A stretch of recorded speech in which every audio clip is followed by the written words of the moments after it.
You're listening to WZYE 95.9 FM. You are listening to WZYE 95.9 FM, the most influential name in Caribbean radio in the tri-state area.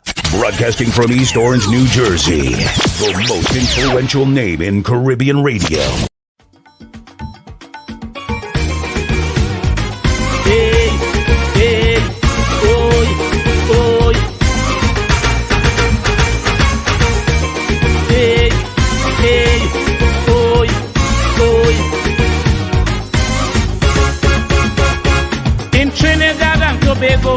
Politics was we and them.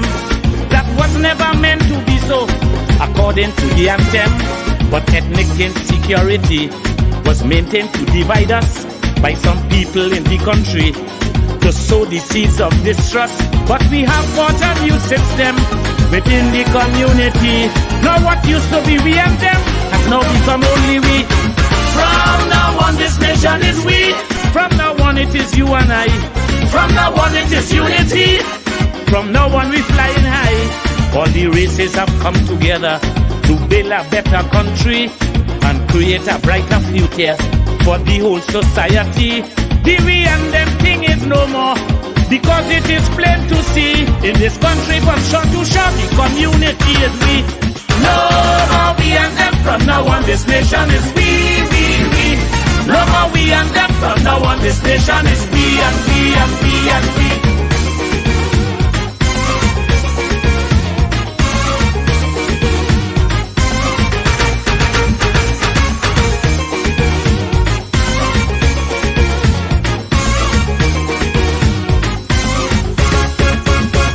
Some ancestors came from India and some came from Africa.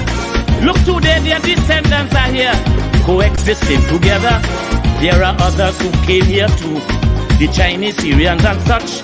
Native people are just a few in this land that we love so much. But the politics of the day and the love for a party cause people to begin to say them is them and we is we. From now on this country is we. From now on we all shall be one. From now on that's how it shall be. From now on all division done. As today united we stand, the people of Trinbago, one country, one nation, one island. Chutney Pan and Calypso, it's Trinidad and Tobago, better known as TNT. And we want the whole world to know we see ourselves as we. No more we and them. From now on this nation is we. No more we and them. From now on this nation is we and we and we and we.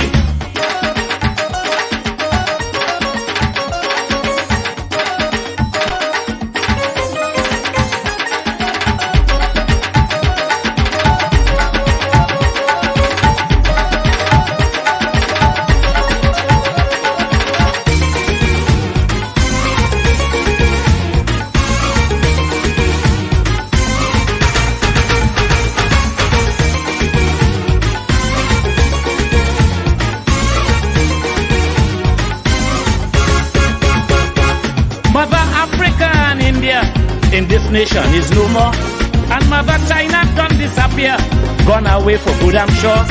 If we want to build a real nation, there can be no we and them. In spite of ethnic persuasion, all should fit in the system. Side by side we stand hand in hand within the society. This here paradise island, because you and I means we. From now on love and tea is we. From now on race do not matter. From now on we means unity. From now on we are together. They cannot divide me again, cause we enter a new era. United we shall all remain, looking out for each other. Eric tell me matter they done. Today it is plain to see a new paradigm has begun, and that paradigm is we. No more we and them. From now on this nation is we. No more we and them. From now on this nation is we and we and we and we.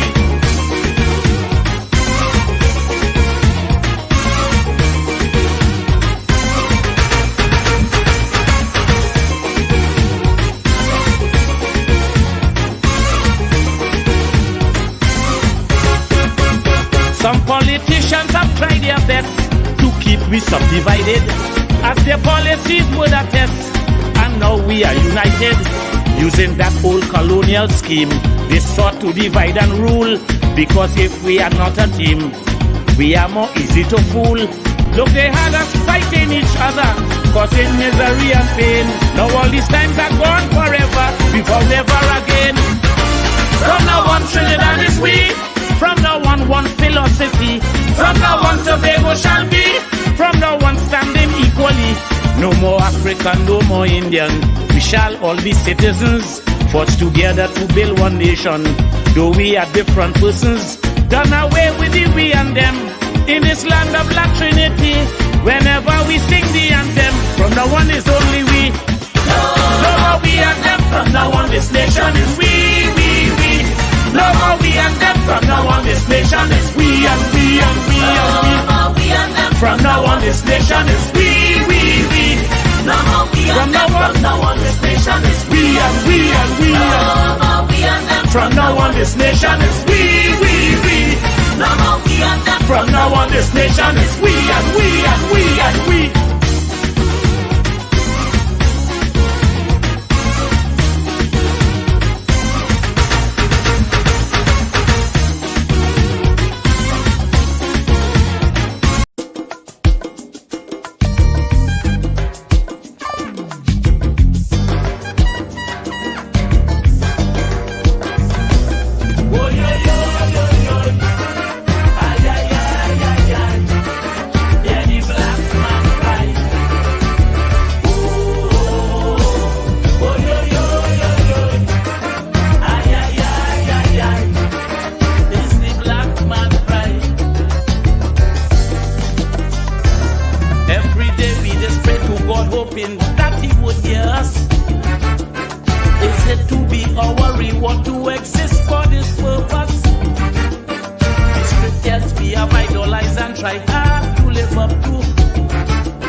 evil men. What was once a bright morning star, it soon became a lion's den. Today it would seem we are children of a lesser God, oppressed by another race. Children of a lesser God, with no proper resting place. Children of a lesser God, hoping for a saving grace. Children of a lesser God, desperately keeping pace. Surrounded by bigotry, made to fight for room and board, plagued by social misery. Children of a lesser God. Oh, yo, yo, yo, yo. Ay, ay, ay, ay, ay. Yeah, the black man cry. Oh, oh, yo, yo, yo, yo. Ay, ay, ay, ay, ay. This the black man cry. Black people, please be more conscious or you shall be left behind. Commit your lives to more purpose by elevating your mind. The way how this will change and you cannot afford to be weak. You have to start rearranging to achieve the goals you seek. Time to stop allowing others to shape your identity. Unite my brothers and sisters. You no longer want to be children of a lesser God. Always been the underdog. Children of a lesser God, to be swept under the rug. Children of a lesser God, always been the one they flop. Children of a lesser God, striving to see through the fog. Whether in the USA or wherever white men trod, you must never hear them say, children of a lesser God. Oh, yo, yo, yo, yo. Ay, ay, ay, ay, ay. Yeah, the black man cry. Oh, oh, yo, yo, yo, yo. Ay, ay, ay, ay, ay. This the black man cry.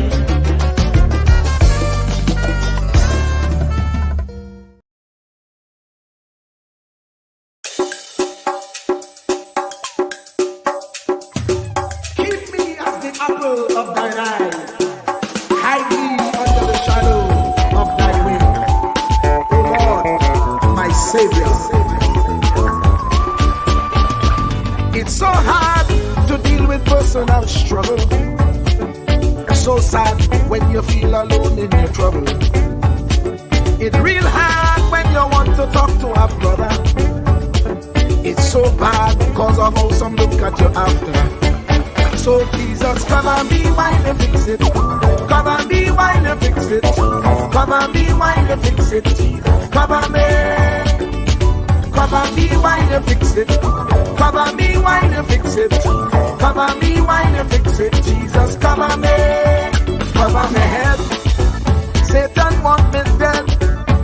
Cover my back from human attack. So Jesus, cover me while you fix it. Cover me while you fix it. Jesus, cover me while you fix it. Jesus, cover me. People see you smile, but don't know the hurt that you're feeling. Even as God's child, at times your heart does be bleeding. Where can you go when you're really looking for healing? Who know how to flow when your soul needs some restoring? So Jesus, cover me while you fix it. Cover me while you fix it. Cover me while you fix it. Jesus, cover me. Cover me while you fix it. Cover me while you fix it. Cover me while you fix it. Jesus, cover me. Cover me home from evils unknown. Cover my feet so I'll never retreat. Oh Lord, cover me while you fix it. Cover me while you fix it. Cover me while you fix it. Jesus, cover me.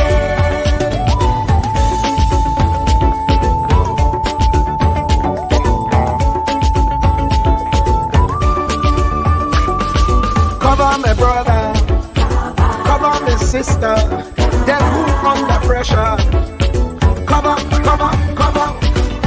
the preacher, every church worker, the young believer,